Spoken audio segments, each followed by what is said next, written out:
UGC UGC UGC, ये तीन शब्द आज हर जगह क्यों सुनाई दे रहे हैं और क्यों इस एक लॉ ने कॉलेजेस से लेके सुप्रीम कोर्ट तक को हिला दिया है? चलिए इस सिस्टम को तोड़कर समझते हैं मिस्टर 3K के साथ। कब, कहाँ, कैसे और क्यों? यूजीसी यानी यूनिवर्सिटी ग्रांट्स कमीशन, वो संस्था जो भारत के कॉलेजेस और यूनिवर्सिटीज के रूल्स बनाती है। एडमिशन हो या डिसिप्लिन, यूजीसी का फैसला सीधे स्टूडेंट्स और टीचर्स पर असर डालता है। 13 जनवरी 2026 यूजीसी एक नया रेगुलेशन लाया, promotion of equity in higher education institutions. इसका सिंपल मतलब ये है कि कॉलेजेस में डिस्क्रिमिनेशन से जुड़ी कंप्लेंट्स को एक प्रॉपर और टाइम बाउंड सिस्टम के थ्रू हैंडल किया जाए। इस लॉ के अंदर एक पूरा प्रोसेस बनाया गया है।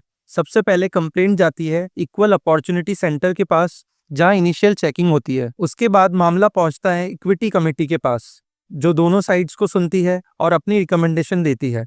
अब समझिए ये इक्विटी कमेटी बनाई कैसे गई है। कमेटी का हेड होता है इंस्टीट्यूशन का हेड या फिर प्रिंसिपल। उसके साथ होते हैं सीनियर प्रोफेसर्स और फैकल्टी मेंबर्स। एक नॉन टीचिंग स्टाफ मेंबर भी होता है। साथ ही सिविल सोसाइटी से रिप्रेजेंटेटिव्स होते हैं और 2 स्टूडेंट रिप्रेजेंटेटिव्स होते हैं। कमेटी में ओबीसी, एससी, एसटी, वुमेन और पर्सन विद डिसेबिलिटीज की रिप्रेजेंटेशन मैंडेटरी बताई गई है।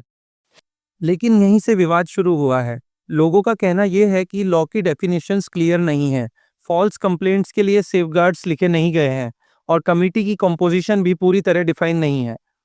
और इसी कंफ्यूजन की वजह से देश के कई हिस्सों में प्रोटेस्ट हुए हैं। अभी की सच्चाई यह है कि सुप्रीम कोर्ट ने इस रेगुलेशन पर स्टे लगा दिया है। मतलब जब तक फैसला नहीं आता ये लॉ पूरी तरीके से लागू नहीं होगा।